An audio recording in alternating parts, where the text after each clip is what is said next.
Hey everyone, today I have for you the M1 Garand. M1 Garand.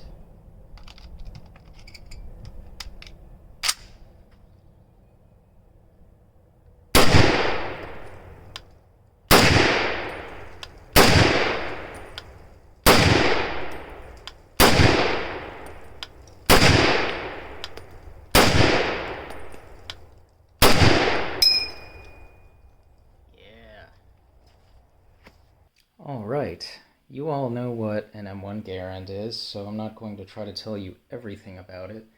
There's so many videos where you can already get the details, but we'll just share a little bit about this specific one. Hopefully I'll have some information you haven't heard before. By the way, I do say Garand because that's the way Mr. John C. Garand, the inventor, pronounced his name.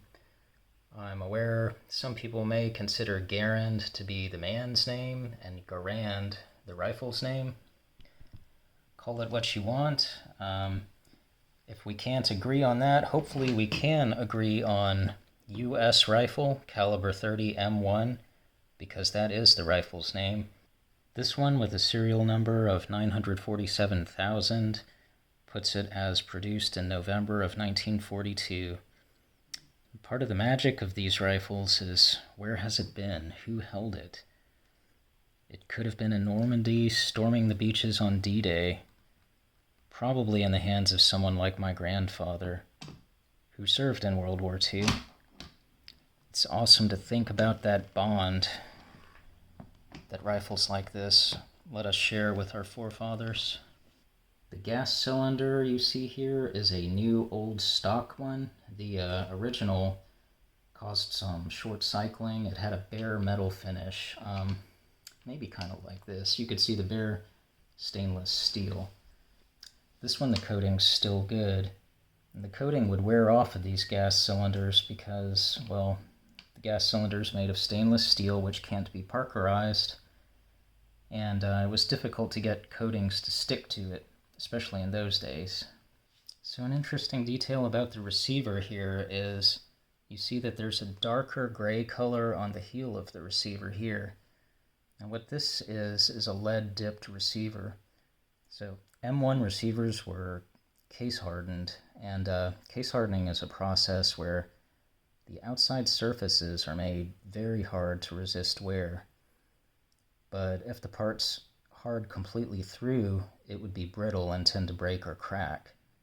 So the case, or the skin, is made very, very hard, while the core of the part is still strong and tough, a little bit softer, giving it the ability to bend without breaking, to put it simply. Now, the case hardening on the M1 receivers was typically just about 0.01 to 0.02 inches deep, and below that, the metal was in its tough state. So keep in mind that this hardened area is everywhere on the outside, top and bottom, all over the receiver, including the sides you can't see right here. So there was a problem which arose in this area, where from the inside to the outside of the heel, where the serial numbers are stamped, it might only be 0.06 inches thick. So if the case hardening was 0.02 on the top, 0.02 from the inside, there might only be 0.02 thickness of the tough core material left to resist cracking when the bolt slams into the rear of the receiver. Now, we couldn't make the whole thing soft. We still needed that hard skin for wear resistance on the locking lugs, the bolt tracks, and the op rod track. Now, the heel itself didn't really need to resist wear in that way, but it was subject to being pounded by the bolt, especially when launching grenades.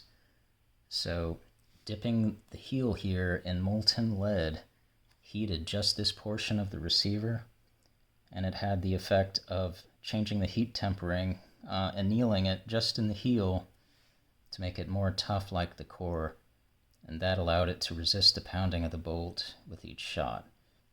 Ingenious solution to a complicated problem. M1s weren't all dipped. The earliest M1s were put into service before the problem was known and were not dipped at the factory, but may have been dipped during a re-arsenal process. And then for a time, all were dipped at the factory. And this is from serial numbers of roughly 900,000, that's October 1942, to 1.8 million, August 1943. Then production changed around 1.8 million, and those later receivers were thicker in the heel area. Heat treatment may have changed also, and the dipping was no longer necessary. Back here in the stock we see these pock marks, and these may be from bullet tips of a soldier wanting to seat the bullets fully in the clip and banging it on the stock. By the way, here is the ammunition the rifle uses. This is an 8-round N-block clip, 30-06, and this particular ammo is Danish made with an AMA 91 head stamp. This is very good surplus ammo. If you ever find any, I would highly recommend you pick some up. I don't have a sling or a bayonet to show you today. I'll try to roll in some pictures. Your typical sling would be a green web sling or a leather M1907 sling. The safety on the M1 is here. Push it rearwards. This is on safe, and to put it on fire you would have to go inside the trigger guard and push it forward. That probably wouldn't pass today's safety standards, but it works very well actually. And the trigger pull, M1 has a very nice 2-stage trigger that pulls at about 5.5 pounds. Some take up and a snap. The sights are a very nice rear aperture and front post setup, just like modern M4s. It's a very nice sighting system. The M1 really has some magic to it. It's a great shooter. It's a soft shooting rifle for a 30-06, and I dare say if you did have to carry one into battle today, you wouldn't be too outclassed. As for price, you're looking at about $1,000 to get one of these off the secondary market. Most of them are in the hands of private owners now. You can check the CMP, Civilian Marksmanship Program.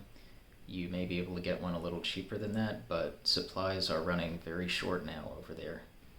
If you do have a chance to pick one of these up, go ahead and grab it. After all, they're not making any more. So that's all I have for you today. Thanks for watching.